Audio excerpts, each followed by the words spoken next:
ಬೆಟ್ಟದ ಮೇಲೊಂದು ಮನೆಯ ಮಾಡಿ ಮೃಗಗಳಿಗೆ ಅಂಜಿದೊಡೆ ಎಂತಯ್ಯ. ನಾವು ಮನೆಯನ್ನ ಎಲ್ಲಿ ಮಾಡಿದೀವಿ ಅಂದ್ರೆ ಗುಡ್ಡದ ಮೇಲೆ ಮಾಡಿ. ಯಾಕಲ್ಲಿ ಮನೆ ಮಾಡಿವಿ ಅಂದ್ರೆ ನಾವೇ ಎಲ್ಲರಿಗಿಂತ ಮ್ಯಾಲಿರ್ಬೇಕಂತ. ನಾವ್ ಇನ್ನ ಮ್ಯಾಲಿರ್ಬೇಕು ಎಲ್ಲರೂ ನಮ್ ಕೆಳಗಿರ್ಬೇಕು ಅಂತೇಳಿ ಮನೆಯನ್ನ ಎಲ್ಲಿ ಕಟ್ಟಿಸಿಕೊಂಡಿದೀವಿ ಅಂದ್ರೆ ಬೆಟ್ಟದ ಮೇಲೆ ಕಟ್ಟಿಸಿಕೊಂಡಿದ್ದಾನಂತೆ. ಗುಡ್ಡದ ಮೇಲೆ ಮನೆ ಮಾಡಿದ್ರೆ ಎಲ್ಲರಿಗಿಂತ ಮೇಲೆ ಇದಾನಂದ್ರೆ ಅದೇನ್ ಸಾಮಾನ್ಯವಾದ ವಿಚಾರ ಅಲ್ಲ. ಗುಡ್ಡದಾಗ ಏನಿರ್ತಾವ? ಹುಲಿಗಳು, ಮೃಗಗಳು, ಕಾಡು ಪ್ರಾಣಿಗಳು ಇರ್ತಾವೆ ಅಲ್ಲಿ. ಅದಕ್ಕೆ ಹೇಳ್ತಾಳೆ, ನೀನು ಬೆಟ್ಟದ ಮೇಲೆ ಮನೆಯ ಮಾಡ್ಕೋಬೇಕು ಅಂತೇಳಿ ಬೆಟ್ಟದಲ್ಲಿ ಮನೆಯನ್ನ ಮಾಡ್ಕೊಂಡಿದೀಯಾ. ಅಲ್ಲಿ ಮನೆ ಮಾಡ್ಕೊಂಡಿ ಅಂದ್ರೆ ಅಲ್ಲೇ ಇರಬೇಕು ನೀನು. ಅಲ್ಲಿ ಹುಲಿ, ಸಿಂಹ, ಮೃಗಗಳಿಗೆ ಅಂಜಿದೊಡೆ ಏನಿದೆ ನಿನ್ನ ಕಥೆ ಅಂತ ಕೇಳ್ತಾ ಇದ್ದಾಳೆ ಅಕ್ಕ ಮಹಾದೇವಿ. ಅಂಜಬಾರದು. ಎಲ್ಲರಿಗೆ ನಾನು ಮ್ಯಾಲೆ ಇರಬೇಕು ಅಂತಂದ್ರೆ ಮ್ಯಾಲೆ ಹೋದ್ಮೇಲೆ ಮ್ಯಾಲಿರೋ ತಾಪತ್ರಯನೇ ಬೇರೆ. ಅವುಗಳನ್ನೆಲ್ಲ ಹೆದರಿಸಬೇಕು. ಹುಲಿಗಳಿದಾವೆ, ಮೃಗಗಳಿದಾವೆ, ಅವು ಕಚ್ಚುತ್ತವೆ, ಅವು ತಿಂತವೆ ಅಂತೇಳಿ ಹಂಜಿಕೊಂಡು ಕುಂತ್ರೆ ಹೆಂಗ ಅಂತೇಳಿ ಅಕ್ಕ ಮಹಾದೇವಿ ಕೇಳ್ತಾಳೆ. ಎಲ್ಲರೊಳಗೊಂದಾಗು ಮಂಕುತಿಮ್ಮ, ನಿನಗೆ ಎಲ್ಲರನ್ನ ಸೈರಿಸಿಕೊಂಡು ಹೋಗ್ತಕ್ಕಂತ ಮನೋಭಾವನೆ ಇಲ್ಲ. ನಾನ್ ಮೇಲಿರ್ಬೇಕು ಅಂತಕ್ಕಂತಹ ಹಂಬಲವನ್ನು ಇಟ್ಕೊಂಡಿದೀಯಲ್ಲ, ಮಾಡ್ಕೊಂಡಿಗಿ ನೀನು ಉಣಬೇಕು ಅನ್ನುವಂತಹ ವಿಚಾರ. ಅದಕ್ಕೆ ಬೆಟ್ಟದ ಮೇಲೊಂದು ಮನೆಯ ಮಾಡಿ ಮೃಗಗಳಿಗೆ ಅಂಜಿದೊಡೆಯಂತಯ್ಯ. ಸಮುದ್ರದ ದಡದಲ್ಲೊಂದು ಮನೆಯ ಮಾಡಿ. ನೀನು ಮಾಡ್ಕೊಂಡಿರದೆ ಸಮುದ್ರದ ದಂಡೆಯ ಮನೆ ಮಾಡಿಕೊಂಡಿ. ಯಾಕೆ ಮಾಡಿಕೊಂಡಿವ ನಿನಗೇ ಗೊತ್ತದು. ಯಾಕೆ ಊರಾಗೆಲ್ಲಿ ಜಾಗ ಇರ್ಲಿಲ್ಲೇನು? ಹೋಗಿ ಸಮುದ್ರದ ದಡದಲ್ಲಿ ಮನೆ ಮಾಡಿಕೊಂಡಿ ಅಂದ್ರೆ ಅಲ್ಲಿನ ತಾಪತ್ರಯನೇ ಬೇರೆ. ನೆರೆ ತೊರೆಗಳಿಗೆ ಹಂಜಿದೊಡೆ ಎಂತಯ್ಯ ಅಂತ ಕೇಳ್ತಾ ಇದ್ದಾಳೆ. ಸಮುದ್ರದಲ್ಲಿ ಅಂದ್ರೆ ನೆರೆ ಹಾವಳಿ ಬರ್ತದೆ, ತೊರೆಗಳು ಬರ್ತವೆ, ದೊಡ್ಡ ದೊಡ್ಡ ಅಲೆಗಳು ಬಂದು ಅಪ್ಪಳಿಸ್ತಾ ಇರ್ತವೆ. ಅಯ್ಯೋ, ಇಂಥ ಅಲೆಗಳಿಗೆ ನಾನು ಸಿಕ್ಕಾಕೊಂಡಲ್ಲ ಅಂತೇಳಿ ನರಳಿದರೆ ಎಂತಯ್ಯ. ಸಾಗರ, ಸಮುದ್ರ ಅಂದ್ರೆ ಸಾಗರ. ಎಂತಹ ಸಾಗರ ಅಂದ್ರೆ ಈ ಸಂಸಾರ ಎನ್ನುವಂತಹ ಸಾಗರ. ಅಕ್ಕಮಹಾದೇವಿ ಬಹಳ ಮಾರ್ಮಿಕವಾಗಿ ಹೇಳ್ತಾ ಹೋಗ್ತಾಳೆ. ನಾನು ಮೇಲೆ ಹೋಗಬೇಕು ಎಲ್ಲರಿಗಿಂತ ಅಂತ ಮೇಲೆ ಇದೆ ಅಂದ್ರೆ ಅಲ್ಲಿ ಹುಲಿ ಮೃಗಗಳ ಕಾಟ ಇರ್ತದೆ. ಅಲ್ಲಿ ಇಲ್ಲ, ನಾನು ಸಾಗರದ ಅಂಚಿನಲ್ಲೇ ಇರಬೇಕು ಅಂತಂದ್ರೆ ಈ ಸಂಸಾರ ಅಂತಕ್ಕಂಥ ಸಾಗರದಲ್ಲಿ ನೀನು ಇದ್ದೀಯಪ್ಪ ಅಂತಂದ್ರೆ ನೆರೆ ತೊರೆ ಅಲೆಗಳಿಗೆ ಅಂಜಿದೊಡೆ ಅಂತಯ್ಯ. ಸಂಸಾರ ಅಂದ್ಮೇಲೆ ಏರು ಪೇರು, ಒಳ್ಳೆಯದು ಕೆಟ್ಟದ್ದು ಬಂದೇ ಬರ್ತದೆ. ಅವೆಲ್ಲವುಗಳನ್ನ ಎದುರಿಸತಕ್ಕಂಥವನಾಗಬೇಕು ನೀನು. ಇಷ್ಟೆಲ್ಲ ಬಂತಂತೇಳಿ ಎದುರಿಕೊಂಡು ಮನೆಯೊಳಗೆ ಕೂತ್ಕೊಂಡ್ರೆ ಹೇಗಯ್ಯ ಅಂತ ಕೇಳ್ತಾ ಇದ್ದಾಳೆ. ಅದೇ ರೀತಿ ಸಂತೆಯ ಒಳಗೊಂದು ಮನೆಯ ಮಾಡಿ. ನನಗೆ ಜನ ಬೇಕು, ಬಹಳಷ್ಟು ಜನಗಳಿರಬೇಕು ಅಂತೇಳಿ ಸಂತೆ ಒಳಗೆ ಕೂತ್ಕೊಂಡು ಮನೆ ಮಾಡಿದೀಯ ನೀ.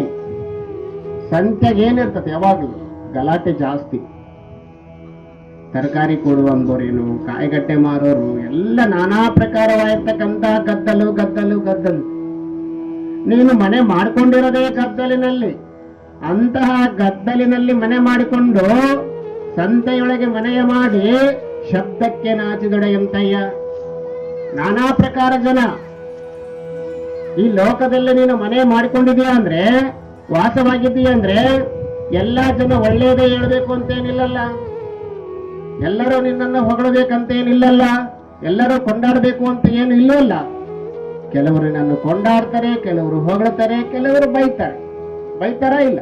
ಬಯಸ್ಕೊಂಬ್ಲಾರ್ದಂಗೆ ಯಾರಿದಾರೆ ಇವರು? ಲೋಕದಲ್ಲಿ ಹುಟ್ಟಿದ ಬಳಿಕ ಬಹಳ ಸುಂದರವಾಗಿ ಹೇಳ್ತಾಳೆ ತಾಯಿ. ಸ್ತುತಿ ನಿಂದೆಗಳು ಬಂದರೆ ಸಮಾಧಾನಿಯಾಗಿರಬೇಕು. ಮನುಷ್ಯ ಪ್ರಪಂಚದಲ್ಲಿ ಯಾವ ರೀತಿ ಬದುಕಬೇಕು ಅನ್ನುವಂತ ಮಾರ್ಗವನ್ನು ಹೇಳ್ತಾ ಇದ್ದಾಳೆ ಅಕ್ಕ ಮಹಾದೇವಿ. ಅದಕ್ಕೆ ಈ ಪ್ರಪಂಚ ಅಂತಕ್ಕಂಥದ್ದು ಕೊಳ್ಳ ಕಟ್ಕಂಡಿ ಅಂದ್ರೆ ಅವೆಲ್ಲವನ್ನ ಅನುಭವಿಸಬೇಕು. ನೀನು ಯಾವ ರೀತಿ ಅನುಭವಿಸಬೇಕಂದ್ರೆ ಸಮಾಧಾನ ಚಿತ್ತನಾಗಿರಬೇಕು, ಉದ್ವೇಗಕ್ಕೊಳಗಾಗಬಾರದು, ಕೋಪಕ್ಕೆ ಬಲಿಯಾಗಬಾರದು. ಎಲ್ಲವನ್ನ ಅರಿತುಕೊಂಡು ನೀನು ಸಮಾಧಾನಿಯಾಗಿರಬೇಕು ಅಂತ ಮಾತನ್ನು ಹೇಳ್ತಾ ಇದ್ದಾರೆ. ಅಂತಹ ಸಮಾಧಾನ ಚಿತ್ತನಾಗಿದ್ರೆ ನೀನು ಈ ಪ್ರಪಂಚವನ್ನ ಗೆಲ್ತೀಯ. ಇಲ್ಲ ಅಂತಂದ್ರೆ ಇದರಲ್ಲಿ ಸೋಲೋದು. ಬೆಟ್ಟದಾಗ ಮನೆ ಮಾಡಿದಪ್ಪ, ಅದಕ್ಕೇನು ಎಲ್ಲರಿಗಿಂತ ದೊಡ್ಡ ಮನೆ ಕಟ್ಟಿಸೇನ, ಅದಕ್ಕೇನು ನೆಮ್ಮದಿ ಐತೇನು, ಸಮಾಧಾನ ಐತೇನ ಅಂತ ಕೇಳ್ತೀವಿ. ನೋಡು, ಕಟ್ಟದಂದ್ರೆ ಹೋಗಿ ಸಮುದ್ರ ದಂಡಿಗೆ ಹೋಗಿ ಮನೆ ಕಟ್ಟ್ಯಾನ, ನೋಡ್ಬೋದು ದೊಡ್ಡ ಸೆಳವು ಬಂತು, ಬಡ್ಕೊಂಡು ಹೋಯ್ತು ಮನೆ ಬಂದ. ಸಂತೆಯಲ್ಲಿ ಮನೆ ಮಾಡಿದ್ವಿ. ಈ ಲೋಕ ನಾನಾ ಪ್ರಕಾರವಾಗಿರ್ತಕ್ಕಂತಹ ಜನಗಳನ್ನ ಹೊಂದಿದೆ. ಎದುರಿಗೆ ಕೊಂಡಾಡ್ತದೆ, ಮರಿಗೆ ಬೈಕೊಳ್ತದೆ. ಎದುರಿಗೆ ಅಂತ ತಾತ ಶಾಸ್ತ್ರಿ ಬಹಳ ಚಂದ ಪುರಾಣ ಹೇಳ್ತಾನಪ್ಪ ಅಂತಂತಾರೆ ನಮ್ಮ ಮುಂದೆ. ಆ ಕಡೆ ಹೋದ್ರೆ ಆತ ಏನ್ ಹೇಳ್ತಾನ ಬಿಡು ಹೋಗ್ಲತ್ತಾಗಂತ. ಪ್ರಭುಲಿಂಗನಗೌಡ ಏನ್ ಚಂದ ಹೋಗ್ತಾನಪ್ಪ ಪುರಾಣ ಅಂತ, ಅದು ಪ್ರಭು ಬಹಳ ಚಂದ ಓದಿದಪ್ಪ ಅಂತೀವಿ. ಆಮೇಲೆ ಆತೇನು ಹೋಗ್ತಾನೆ ಬಿಡೋದು. ಹಿಂಗೆ ಪ್ರಪಂಚ ನಾನಾ ಪ್ರಕಾರವಾಗಿ ಹೇಳ್ತಾ ಹೋಗ್ತದೆ. ಒಂದು ಕಡೆ ಸ್ತುತಿ, ಒಂದು ಕಡೆ ನಿಂದನೆ, ಒಂದು ಕಡೆ ಮಾನ, ಒಂದು ಕಡೆ ಅವಮಾನ. ಇವೆಲ್ಲವನ್ನ ಸಮಸಮಾನಾಂತರವಾಗಿ ತೆಗೆದುಕೊಳ್ತಕ್ಕಂಥವನೇ ಈ ಪ್ರಪಂಚವನ್ನ ಗೆಲ್ಲಲಿಕ್ಕೆ ಸಾಧ್ಯ. ಯಾರು ನೇರವಾಗಿ ನಮ್ಮನ್ನು ಒಳ್ಳೆಯವರಂತ ಹೇಳೋದಿಲ್ಲ, ಕೆಟ್ಟವರಂತ ಹೇಳೋದಿಲ್ಲ. ಬಹಳ ಬುದ್ಧಿವಂತರಾಗ್ಬಿಟ್ಟಾರೆ ಜನ, ನೇರವಾಗಿ ಯಾರು ಹೇಳೋದಿಲ್ಲ. ಅದಕ್ಕೆ ಈ ಪ್ರಪಂಚದ ಸ್ತುತಿ ನಿಂದೆಗಳಿಗೆ ಬಲಿಯಾಗದೆ ನೀನು ಯಾವ ರೀತಿ ಆಗಿರಬೇಕು, ಸಮಾಧಾನಿಯಾಗಿರಬೇಕು ಅನ್ನುವಂಥ ವಿಚಾರವನ್ನು ಹೇಳ್ತಾ ಇದ್ದಾರೆ. ಅದೇ ರೀತಿಯಾಗಿ ಸಮಾಧಾನ ಚಿತ್ತ ಯಾರಲ್ಲಿ ಬರ್ತದಂದ್ರೆ ನಮ್ಮ ನಿಮ್ಮಂತ ಮನುಷ್ಯರಲ್ಲಿ ಬರೋದಿಲ್ಲ, ಅದು ಶಿವಶರಣರಿಗೆ ಮಾತ್ರ ಬರ್ತದೆ. ಅಂತ ಶಿವಶರಣರಾಗಿದ್ರು ಗುಡದೂರಿನ ದೊಡ್ಡ ಬಸವಾರ್ಯರು. ಯಾವ ಆ ಗುಡದೂರಿನಲ್ಲಿ ನೆಲೆಸಿ ಜನಗಳಿಗೆ ನಾನಾ ಪ್ರಕಾರವಾಗಿರ್ತಕ್ಕಂಥ ಹಿತೋಪದೇಶವನ್ನ ಮಾಡಿಕೊಂಡು ಇರಬೇಕಾದ್ರೆ ಏನಾಯ್ತು, ಒಂದ್ಸಲ ಯಾವ ಮುದ್ದಲಗುಂದಿ ಎನ್ನುವಂತಹ ಗ್ರಾಮದ ಸದ್ಭಕ್ತರೆಲ್ಲ ನೇರವಾಗಿ ದೊಡ್ಡ ಬಸವಾರ್ಯರ ಮಠಕ್ಕೆ ಬರ್ತಾ ಇದ್ದಾರೆ. ಬಂದು ಶರಣರ ದರ್ಶನವನ್ನ ಮಾಡಿಕೊಂಡು ಒಂದು ಪಿನ್ನಹವನ್ನ ಮಾಡಿಕೊಂಡು, ಅಪ್ಪಾಜಿ, ಗುರುಗಳೇ, ಅಜ್ಜವರೇ, ನಮ್ಮ ಗ್ರಾಮದಲ್ಲಿ ನಾವು ಶರಣ ಬಸವೇಶ್ವರರ ಪುರಾಣವನ್ನ ಮಾಡಬೇಕು ಅಂತ ಇದ್ದೀವಿ. ಮಹಾ ದಾಸೋಹಿಯ ಇರ್ತಕ್ಕಂಥ ಶರಣ ಬಸವೇಶ್ವರರ ಪುರಾಣವನ್ನ ಮಾಡಬೇಕು ಅಂತ ಇದ್ದೀವಿ. ದಯವಿಟ್ಟು ನಿಮ್ಮ ನೇತೃತ್ವದಲ್ಲಿ ಆ ಪುರಾಣ ಸಾಗಿಕೊಂಡು ಹೋಗಬೇಕು. ನಿಮ್ಮ ಆಶೀರ್ವಾದ ಸದಾ ಇರಬೇಕು. ಅದಕ್ಕಾಗಿ ತಾವು ನಮ್ಮ ಗ್ರಾಮಕ್ಕೆ ಬಂದು ಆ ಪುರಾಣವನ್ನ ಸಾಂಗವಾಗಿ ನಡೆಸಿ ನಮ್ಮ ಗ್ರಾಮವನ್ನ ಪಾವನ ಮಾಡಬೇಕು ಅಂತ ಹೇಳಿ ಯಾವ ಆ ಒಂದು ಮುದ್ದಲಗುಂದಿಯ ಗ್ರಾಮದ ಸದ್ಭಕ್ತರು ಶರಣ ಬಸವೇಶ್ವರರನ್ನ ಕೇಳ್ಕೊಳ್ತಾರೆ. ಇವರು ಶರಣರ ಆಶೀರ್ವಾದ ಪಡ್ಕೊಂಡು ಯಾವುದೇ ಕಾರ್ಯವನ್ನ ಮಾಡಬೇಕು ಅನ್ನುವಂತ ವಿಚಾರ. ಮತ್ತೆ ಇಲ್ಲಿ ದೊಡ್ಡ ಬಸವೇಶ್ವರ ಪುರಾಣ ಮಾಡ್ಬೇಕಂದ್ರೆ ಏನಿಲ್ಲೇ ಒಂದು 4 ಜನ ಸೇರಿ ಮಾಡಿದ್ದಲ್ಲ. ಇದು ಯಾಕಿಷ್ಟು ಸಾಂಗವಾಗಿರ್ತದಂದ್ರೆ ಮಹನೀಯರ ಮಹಾತ್ಮರ ಶರಣರ ಆಶೀರ್ವಾದವನ್ನ ಪಡ್ಕೊಂಡು ಬಂದು ಆರಂಭ ಮಾಡಿರ್ತಕ್ಕಂಥ ಪುರಾಣ ಇದು. ಎಮ್ಮಿಗನೂರಿನ ವಾಮದೇವ ಶಿವಾಚಾರ್ಯರ ಅಪ್ಪಣೆಯನ್ನ ಪಡ್ಕೊಂಡು ಸಮಿತಿಯವರು, ನಂತರ ಹರಳಹಳ್ಳಿಯ ಗವಿಸಿದ್ದೇಶ್ವರ ತಾತನವರ ದರ್ಶನ, ಸುಳೇಕಲ್ಲಿನ ಭುವನೇಶ್ವರ ತಾತನವರ ದರ್ಶನ ಮತ್ತು ಆಶೀರ್ವಾದ, ನಂತರ ನೇರವಾಗಿ ಪುರಾಣದ ಅಧಿನಾಯಕರಾಗಿರ್ತಕ್ಕಂತಹ ಗುಡದೂರಿನ ನೀಲಕಂಠಾರ್ಯರ ದರ್ಶನವನ್ನ ಮಾಡಿ ಅವರಿಂದ ಆಶೀರ್ವಾದವನ್ನ ಪಡ್ಕೊಂಡು ಪುನಃ ಸಜ್ಜಲೆಗುಡ್ಡದ ಶರಣಮ್ಮನ ದರ್ಶನ ಮಾಡಿಕೊಂಡು ಅಲ್ಲಿರ್ತಕ್ಕಂತಹ ಬಸವಲಿಂಗಾರ್ಯರ ಆಶೀರ್ವಾದವನ್ನ ಪಡ್ಕೊಂಡು ಮತ್ತೆ ನೇರವಾಗಿ ರೌಡಕುಂದಿಯಲ್ಲಿರ್ತಕ್ಕಂತಹ ಶರಣರ ದರ್ಶನವನ್ನ ಮಾಡಿಕೊಂಡು ಅವರ ಆಶೀರ್ವಾದವನ್ನ ಪಡೆದು ಸಿದ್ದರಾಮಪುರ ಗ್ರಾಮಕ್ಕೆ ಬಂದು ಅವರ ಆಶೀರ್ವಾದವನ್ನ ಪಡ್ಕೊಂಡು ಈ ಪುರಾಣವನ್ನ ಆರಂಭ ಮಾಡತಕ್ಕಂಥವ್ರು. ಅಂದ್ರೆ ಮತ್ತೆ ವರದಿನ ಇನ್ನ 5 ಜನಕ್ಕೆ ಹೋಗಿದ್ರಂತೆ. ನಾವು ಹೋದಾಗ ಒಂದು 5 ಜನ ದರ್ಶನ ಮಾಡ್ಕೊಂಡ್ರು. ಎಲ್ಲ ಭಕ್ತಾದಿಗಳು ತಮ್ಮ ಎಲ್ಲಾ ಕೆಲಸವನ್ನು ಬಿಟ್ಟು ಪುರಾಣಕ್ಕಾಗಿ ನಿಂತ್ಕೊಂಡ್ರು. ಯಾಕೆ ಮಾಡಿದ್ರು ಅಂತಂದ್ರೆ ಬರಗಾಲ ಅಂತೇಳಿ ಬಹಳ ಬೆಂಡಾಗಿ ಹೋಗ್ಬಿಟ್ಟಿದ್ದಾರೆ ಜನ. ಮತ್ತೆ ಇದೊಂದು ವರ್ಷ ಏನಾದ್ರೂ ಮಳೆ ಇಲ್ದಂಗೆ ಆಗಿಬಿಟ್ರೆ ಜನರ ದಿಕ್ಕಾಪಾಲು ಹೋಗ್ತಾರೆ. ಒಂದ್ ವರ್ಷಕ್ಕೆ ಏನು ಕಾಣಲ್ಲ. ಏನೊಂದ್ 2-3 ವರ್ಷ ತಗೊಂಡ್ರೆ ಅವಾಗ ಏನಂಬುದು ಶಕ್ತಿ ಗೊತ್ತಾಗ್ತದೆ. ಯಾಕ ಆ ರೀತಿ ಆಗಬಾರದು ಅಂತಂದೇಳಿ ಅದಕ್ಕೆ ಆ ಒಂದು ನೋಟಿಸ್ ನಲ್ಲಿ ಹೆಸರಾಕಿದ್ದಾರೆ, ಮಳೆ ಬೆಳೆ ಸಮೃದ್ಧಿಗಾಗಿ ಪುರಾಣ ಪ್ರವಚನ ಅಂತೇಳಿ. ಯಾವಾಗ ಆ ಶರಣರ ಆಶೀರ್ವಾದವನ್ನು ಪಡೆದುಕೊಂಡು ಪುರಾಣವನ್ನು ಆರಂಭ ಮಾಡಿದಾಗ ಎಲ್ಲರ ಒಂದು ಇಷ್ಟಾರ್ಥಗಳು ನೆರವೇರ್ತಕ್ಕಂಥವಾಗಿದ್ದಾವೆ. ಎಲ್ಲ ಶರಣರು ಬರ್ತಾರೆ ಈ ಪುರಾಣ. ಎಲ್ಲಾ ಶರಣರು ಇವತ್ತು ಸುಳೆಕಲ್ ತಾತ್ಮರು ಬರಬೇಕಾಗಿ ಯಾವುದೋ ಒಂದು ಕಾರ್ಯ ನಿಮಿತ್ತ ಇವತ್ತು ಹೋಗಿದ್ದಾರೆ, ಪುನಃ ಮತ್ತೊಂದು ದಿವಸ ಅವರು ಕೂಡ ಬರ್ತಾರೆ. ಅದೇ ರೀತಿ ಯಾವ ಮದ್ದಲಗುಂದಿ ಗ್ರಾಮದ ಜನ ಆ ಗುಡದೂರು ದೊಡ್ಡ ಬಸವಾರ್ಯರ ಆಶೀರ್ವಾದವನ್ನ ಪಡೆದು ಅವರನ್ನೇ ಕರ್ಕೊಂಡು ಹೋಗಿ ಪುರಾಣವನ್ನ ಆ ಗ್ರಾಮದಲ್ಲಿ ಆರಂಭ ಮಾಡ್ತಾರೆ. ಆ ಗ್ರಾಮದಲ್ಲಿ ಪುರಾಣ ಆರಂಭವಾಯಿತು. ತಾತನವರು ಅಯ್ಯಮ್ಮ ಎನ್ನುವಂತ ಒಬ್ಬ ಸದ್ಭಕ್ತಿಯ ಮನೆಯಲ್ಲಿ ಉಳಿಸಿದರು. ಆ ತಾಯಿ ಶರಣರನ್ನ ಸಾಕ್ಷಾತ್ ತಂದೆಯಂತೆ ಜೋಪಾನ ಮಾಡುತ್ತಾ ಆತನಿಗೆ ಊಟ ಉಪಚಾರವನ್ನು ಮಾಡುತ್ತಾ ಪ್ರತಿದಿನ ಅವರನ್ನ ಪುರಾಣಕ್ಕೆ ಕಳಿಸಿಕೊಡ್ತಕ್ಕಂಥವರಾಗಿದ್ದು. ಈ ರೀತಿಯಾಗಿ ಆ ಗ್ರಾಮದ ಜನಗಳಿಗೆಲ್ಲ ಆನಂದ. ಗುಡದೂರು ತಾತನವರು ಬಂದಿದ್ದಾರೆ, ಅವರ ಸಮ್ಮುಖದಲ್ಲಿ ಮಹಾಮಹಿಮನಾಗಿರ್ತಕ್ಕಂತಹ ಶರಣಬಸವೇಶ್ವರರ ಪುರಾಣ ನಡೀತಾ ಇದೆ ಅಂತೇಳಿ ಎಲ್ಲರೂ ಆನಂದ ಭರಿತರಾಗಿದ್ದು. ಒಂದು ದಿನ ಆ ಅಯ್ಯಮ್ಮ ಏನು ಮಾಡಿದ್ಲು, ತಾತನಿಗೆ ಬಿಸಿ ಹೋಳಿಗೆ ಊಟ ಮಾಡಬೇಕು ಅಂತೇಳಿ ನೆನೆಸ್ಕೊಂಡ್ಲ ತಾಯಿ. ನೆನೆಸ್ಕೊಂಡು ಏನು ಮಾಡಿದ್ಲು, ತಮ್ಮ ಮನೆಯಲ್ಲಿರ್ತಕ್ಕಂತಹ ಗಡಿಗೆಯಲ್ಲಿ ಬೆಲ್ಲವನ್ನೆಲ್ಲ ಇಟ್ಟಿರ್ತಾರಲ್ಲ, ಆ ಒಂದು ಪಾತ್ರೆಯೊಳಗೆ ಏನ್ ಮಾಡಿದ್ಲು, ಆ ಮುಚ್ಚಳವನ್ನ ತೆಗೆದು ಅದರೊಳಗೆ ಕೈ ಹಾಕಲಿಕ್ಕೆ ಹೋಗ್ತಾ ಇದ್ದಾಳೆ. ಒಂದು ಘಟಸರ್ಪ ಬಸ್ ಅಂತ ಎಳೆಯತ್ತಿ ನಿಂತ ಒಂದು ಭಯಂಕರವಾಗಿರ್ತಕ್ಕಂಥ ದೊಡ್ಡ ಸರ್ಪ, ಅರ್ಥ ಆಯ್ತಾ ಇಲ್ಲ, ಹಾವನ್ನ. ಯಾವಾಗ ಅದು ಎಡೆಯತ್ತಿ ನಿಂದ ತಕ್ಷಣ ಯಪ್ಪ ದೊಡ್ಡ ಬಸವ ಅಂತೇಳಿ ಆ ತಾಯಿ ಕೂಗಿದ್ಲು. ಆ ಸರ್ಪ ಎಡೆಯತ್ತಿ ನಿಂತ್ಕೊಂಡ್ಬಿಟ್ಟಿದೆ. ಸಡನ್ಲಿ ಆ ಓಣೆಯಲ್ಲಿರ್ತಕ್ಕಂಥ ಆ ಏರಿಯಲ್ಲಿರ್ತಕ್ಕಂಥ ಎಲ್ಲಾ ಜನಗಳು ಬಂದರು, ನೋಡ್ತಾ ಇದ್ದಾರೆ, ಎಡೆಯತ್ತಿ ನಿಂತ್ಕೊಂಡ್ಬಿಟ್ಟಿದೆ. ಕಲ್ಲು ತಗೊಂಡು ಹೊಡಿಬೇಕಂತಾರೆ, ಆ ಹಾವನ್ನು ನೋಡಿದ್ರೆ ಕಲ್ಲು ಹೊಡೆಯಕ್ಕೆ ಮನಸ್ಸು ಬರುವಲ್ಲಿ. ಬಡಗೆಯನ್ನು ಹಿಡಿದು ಬಡಿಬೇಕಂತಾರೆ, ಬಡಿಲಿಕ್ಕೆ ಆಗೋದು. ಏನ್ ಮಾಡ್ಬೇಕು? ಯಾವಾಗ ಈ ವಿಚಾರವನ್ನ ಆ ತಾಯಿ ಏನ್ ಮಾಡ್ತಾ ಇದ್ದಾಳೆ, ಅಜ್ಜವ್ರಿಗೆ ಹೇಳು ಅಂದಾಗ ಅಜ್ಜವರು ಬೇರೆ ಮನೆಯಲ್ಲಿ ಬಿನ್ನಕ್ಕೆ ಹೋದಾಗ ಅವರ ಮನೆಯಲ್ಲಿ ಹೇಳ್ತಾ ಇದ್ದಾರೆ, ಅಜ್ಜವರೇ ಅಯ್ಯಮ್ಮನ ಮನೆಯಲ್ಲಿ ನಾಗರ ಹಾವು ದೊಡ್ಡ ಸರ್ಪ ಬಂದು ಕುತ್ಕೊಂಡ್ಬಿಟ್ಟತೆ.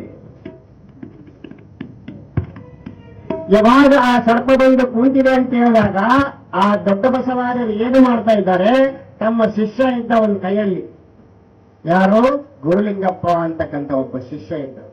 ಆತನ ಕೇಳಿದ್ರೆ, ಗುರುಲಿಂಗ, ಅಯ್ಯಮ್ಮನ ಮನೆಯಲ್ಲಿ ಹಾವು ಬಂದತಂತೆ, ತಗ ಅಂತೇಳಿ ಒಂದ್ ಸ್ವಲ್ಪ ನೀರನ್ನ, ಪಾದೋದಕ ನೀರನ್ನ ಮಂತ್ರಿಸಿ ಕೊಟ್ರು. ಮನೆಯಲ್ಲಿ ಪ್ರೋಕ್ಷಣೆ ಮಾಡಂತೇಳಿ ಹಾವು ಹೋಗ್ತದೆ ಅಂತ ಹೇಳಿದ್ರು ಅಜ್ಜು. ಯಾವಾಗ ಗುರುಲಿಂಗಪ್ಪ ಆ ತೀರ್ಥವನ್ನ ತೆಗೆದುಕೊಂಡು ಮನೆಯಲ್ಲಿ ಪ್ರೋಕ್ಷಣೆ ಮಾಡ್ತಾನೆ, ಮಾಡಿದ ಸ್ವಲ್ಪ ಹೊತ್ತಿದ ನಂತರ ಸ್ವಲ್ಪ ದೂರವಾಗಿ ನೋಡಿದಾಗ ಅಲ್ಲಿ ಹಾವೇ ಇರಲಿಲ್ಲ. ನೀವು ಅನ್ಬೋದು ಯಾವ್ದೋ ಒಂದು ಸಂದನೆ ಒಪ್ಕೊಳ್ಬೇಕಂತೇಳಿ. ಆ ಮನೆಯಲ್ಲಿ ಯಾವ್ದು ಸಂದು ಇದ್ದಿಲ್ಲ ಅಂತ. ಅದು ಹೊರಗಡೆ ಹೋಗಕ್ಕೆ ಯಾವ್ದು ಸಂದು ಇಲ್ಲ, ಏನು ಅವಕಾಶನೇ ಇಲ್ಲ. ಅದು ಹಾವು ಬರ್ಲಿಕ್ಕೂ ಅವಕಾಶ ಇಲ್ಲ, ಹೋಗ್ಲಿಕ್ಕೂ ಅವಕಾಶ ಇಲ್ಲ, ಅಂತಲ್ಲಿ ಪ್ರತ್ಯಕ್ಷ ಆಗಿದೆ. ನಂತರ ಈ ಶರಣರ ಒಂದು ನೀರನ್ನ ಪ್ರೋಕ್ಷಣೆ ಮಾಡಿದ ಮೇಲೆ ಇದ್ದಕ್ಕಿದ್ದಂತೆ ಮಾಯವಾಗಿ ಹೋಗಿದೆ. ಬಂದು ಎಲ್ಲ ಅಯ್ಯಮ್ಮ ಆ ಊರಾಗ ಜನ ಎಲ್ಲ ನುಗ್ತಾರಂತೆ, ಎಲ್ಲಿ ಸಂದಿಲ್ಲಲ್ಲ ಅಂತ ದೊಡ್ಡ ಹಾವು ಎಲ್ಲಿ ಹೋಯ್ತು, ಎಲ್ಲಿ ಹೋಯ್ತು, ಎಲ್ಲಿ ಹೋಯ್ತು, ಮಾಯವಾಗಿ ಹೋಯ್ತು. ಯಾಕೆಂದ್ರೆ ಶರಣರ ಒಂದು ಜಲ ಪ್ರೋಕ್ಷಣೆ ಆದ ತಕ್ಷಣ ಅದು ಮಾಯವಾಗಿ ಹೋಯ್ತು. ಊರಲ್ಲೆಲ್ಲ ಸುದ್ದಿ ಆಯಿತು. ಶರಣರ ಒಂದು ತೀರ್ಥ ಪ್ರೋಕ್ಷಣೆಯಿಂದ, ಪಾದೋದಕ ಪ್ರೋಕ್ಷಣೆಯಿಂದ ಇಡೀ ಸರ್ಪವೇ ಮಾಯವಾಗಿ ಹೋಯ್ತು. ಎಲ್ಲಿ ಹೋಯ್ತು ಅಂತ ಗೊತ್ತೇ ಆಗಿಲ್ಲ ಅಂತೇಳಿ ಆಲೋಚನೆ ಮಾಡಿದ್ರು. ಈ ಸುದ್ದಿ ಎಲ್ಲಿ ಹೋಯ್ತಂದ್ರೆ ಶರಣರಾಗಿರ್ತಕ್ಕಂತಹ ವಿಜಯಮಾಂತೇಶ್ವರ ಅನ್ನುವಂತಹ ಶರಣರವರಿಗೆ ಈ ಸುದ್ದಿ ಹೋಯ್ತು. ಮಹಾಜ್ಞಾನಿಗಳು ವಿಜಯಮಾಂತೇಶ್ವರ. ಏನಿದು ಜನ ಹಾವು ಮಾಯ ಆಯ್ತು, ಹಾವು ಬಂತಂತ ಹೇಳ್ತಾರಲ್ಲ, ಸತ್ಯನೋ ಸುಳ್ಳು, ನಂಬಬೇಕು ನಂಬಬಾರದು ಗೊತ್ತಾಗ್ತೇ ಅಂತೇಳಿ ಅವರು ಸಂಶಯದೊಳಗೆ ಕೂತ್ಕೊಂಡ್ರು. ಮನುಷ್ಯ ಸಂಶಯದೊಳಗೆ ಇರಬಾರ್ದು. ಸಂಶಯದೊಳಗಿದ್ರೆ ಏನನ್ನ ಪಡ್ಕೊಳ್ಳೋಕೆ ಸಾಧ್ಯವಿಲ್ಲ. ಸಂಶಯ ಅಂದ್ರೆ ಏನು ಗೊತ್ತಲ್ಲ, ಅನುಮಾನ ಇರಬಾರ್ದು ಮನುಷ್ಯನು. ಅನುಮಾನಕ್ಕಿಂತ ರೋಗವಿಲ್ಲ. ಆ ಅನುಮಾನ ಬಂತವರಿಗೆ ಆ ಹಾವು ಬಂದದ್ದಾದ್ರೂ ಹೇಗೆ, ಮಾಯವಾಗಿದ್ದಾದ್ರೂ ಹೇಗೆ, ಅದು ಹೇಗೆ ಸಾಧ್ಯ, ಇದನ್ನು ಯಾವ ರೀತಿ ನಂಬಬೇಕು ಅಂತಕ್ಕಂತಹ ಗೊಂದಲವನ್ನ ತಮ್ಮಲ್ಲಿ ಇಟ್ಕೊಂಡ್ರು ಅವರು ವಿಜಯ ಮಹಾಂತೇಶ್ವರ ಶರಣರು. ಅಂತವ್ರಿಗೆ ಅನುಮಾನ ಅಂತಕ್ಕಂತಹದ್ದು ಬಂತು. ಏನೋ ಬಿಡು ನೋಡ್ಬೇಕಿದು ಜನ ಮಾಡಲು ಜಾತ್ರೆ ಮಾಡೋ ಅಂತ ಅಂದ್ಕೊಂಡು ಯಥಾ ಪ್ರಕಾರ ತಮ್ಮ ಮಠಕ್ಕೆ ಬಂದು ಸ್ನಾನ ಪೂಜಾದಿಗಳನ್ನ ಮಾಡಬೇಕು ಅಂತ ಹೇಳಿ ಸ್ನಾನವನ್ನ ಮಾಡಿ ಇಷ್ಟಲಿಂಗವನ್ನ ಕೈಯಲ್ಲಿ ಹಿಡ್ಕೊಂಡು ದೇವರ ಮನೆಯಲ್ಲಿ ಪೂಜೆಯನ್ನ ಮಾಡ್ತಾ ಇದ್ದಾರೆ. ಮಾಡ್ತಾ ಇರ್ಬೇಕಾದ್ರೆ ಆ ಲಿಂಗವನ್ನು ನೋಡಿ ಎದುರಿಗೆ ನೋಡಿದಾಗ ಅದೇ ಸರ್ಪ ಪ್ರತ್ಯಕ್ಷವಾಯಿತು. ನಿಧಾನಕ್ಕೆ ಬಂದು ಎಡೆ ಎತ್ತಿ ನಿಂತ್ಕೊಂಡ್ಬಿಡ್ತಂತೆ ತಾತನವ್ರು ಬಂದು, ವಿಜಯ ಮಹಾಂತೇಶ್ವರ ತಾತನವ್ರು. ಅದಕ್ಕೆ ಶರಣರನ್ನ ಪರೀಕ್ಷೆ ಮಾಡಕ್ ಹೋಗ್ಬಾರ್ದು, ಗುರುಗಳನ್ನ ಶ್ರೀಯೋಗಿಗಳನ್ನ ಯಾವತ್ತಿಗೂ ಪರೀಕ್ಷೆ ಮಾಡಕ್ ಹೋಗ್ಬಾರ್ದು. ಯಾವಾಗ ಎದುರಿಗೆ ಹಾವು ಬಂದು ನಿಂತ ತಕ್ಷಣ ಕೈಯಲ್ಲಿ ಲಿಂಗವನ್ನು ಹಿಡಿಕೊಂಡಿದ್ರಲ್ಲ ವಿಜಯ ಮಹಾಂತೇಶ್ವರ ಶರಣರು ಅಂದುಕೊಂಡ್ರು, ಓಹೋ ಬಂದಿಯಪ್ಪ ಬಾ, ದೊಡ್ಡ ಬಸವ ಬಾ ಅಂದ್ಬಿಟ್ರು. ಗೊತ್ತಾಯ್ತು ನನಗೆ ನೀನು ಯಾರಂತ. ನೀನು ಬೇರೆ ಯಾರು ಅಲ್ಲ, ದೊಡ್ಡ ಬಸವನೇ ನೀನಾಗಿದ್ದೀಯಾ. ನನ್ನ ಮನಸ್ಸಿನಲ್ಲಿ ಸಂಶಯವಿತ್ತಲ್ಲ, ಅದನ್ನ ಬಗೆಹರಿಸುವ ಸಲುವಾಗಿಯೇ ನೀನು ಬಂದಿದ್ದೀಯಾ ಅಂತ ನನಗೆ ಗೊತ್ತಾಯ್ತು. ಪೂಜೆಗಳೇ ಕುಂತಿದ್ದೀನಿ, ಬಾರಪ್ಪ ಬಾ. ನಾನು ಈಗ ನನ್ನ ಮನಸ್ಸಿಗೆ ನಿಜವಾದ ದೃಢತೆ ಬಂತು, ನೀನು ಬೇರೆ ಯಾರಲ್ಲ, ದೊಡ್ಡ ಬಸವನೇ ನೀನಾಗಿದ್ದೀಯಪ್ಪ ಅಂತೇಳಿ ಆ ವಿಜಯ ಮಹಾಂತೇಶ್ವರ ಶರಣರು ಒಪ್ಪಿಕೊಂಡು ಆ ನಾಗೇಶ್ವರಿಗೆ ನಾಗೇಂದ್ರನಿಗೆ 2 ಕರಗಳನ್ನ ಮುಗಿದಾಗ ಯಾವಾಗ ಅವ್ರು ಒಪ್ಪಿಕೊಂಡ್ರಲ್ಲ ಆ ಸರ್ಪದ ರೂಪದಲ್ಲಿ ದೊಡ್ಡ ಬಸವಾರ್ಯರು ಬಂದಿರತಕ್ಕಂತಹದ್ದನ್ನು ಒಪ್ಪಿಕೊಂಡಾಗ ಅಲ್ಲಿ ಅಯ್ಯಮ್ಮನ ಮನೆಯಲ್ಲಿ ನಡೆದತಕ್ಕಂತಹ ಪವಾಡದ ಲೀಲೆಯನ್ನ ಅವರು ಒಪ್ಪಿಕೊಂಡಾಗ ಆ ಸರ್ಪ ನಿಧಾನವಾಗಿ ಹೊರಗಡೆ ಹೋಗ್ತಾ ಇದೆಯಂತೆ. ಎಂಥ ವಿಚಾರ, ಸಾಮಾನ್ಯವಾದ ವಿಚಾರವಲ್ಲ. ಅದಕ್ಕೆ ಯಾವತ್ತಿಗೂ ಕೂಡ ಶರಣರನ್ನು ನಾವು ಪರೀಕ್ಷೆ ಮಾಡಲಿಕ್ಕೆ ಹೋಗಬಾರದು. ಈ ರೀತಿಯಾಗಿ ಆ ಮದ್ದಲಗುಂಡಿ ಅನ್ನುವಂತಹ ಗ್ರಾಮದಲ್ಲಿ ಶರಣ ಬಸವೇಶ್ವರರ ಪುರಾಣವನ್ನ ಮಾಡ್ತಾ ಮಾಡ್ತಾ ಅನೇಕವಾಗಿರ್ತಕ್ಕಂತಹ ಪವಾಡಗಳನ್ನ ಲೀಲೆಗಳನ್ನ ತೋರಿಸಿ ಆ ಶರಣರು ಯಥಾ ಪ್ರಕಾರವಾಗಿ ಗುರುಗಳಿಗೆ ಹೋಗ್ತಾ ಇದ್ದಾರೆ.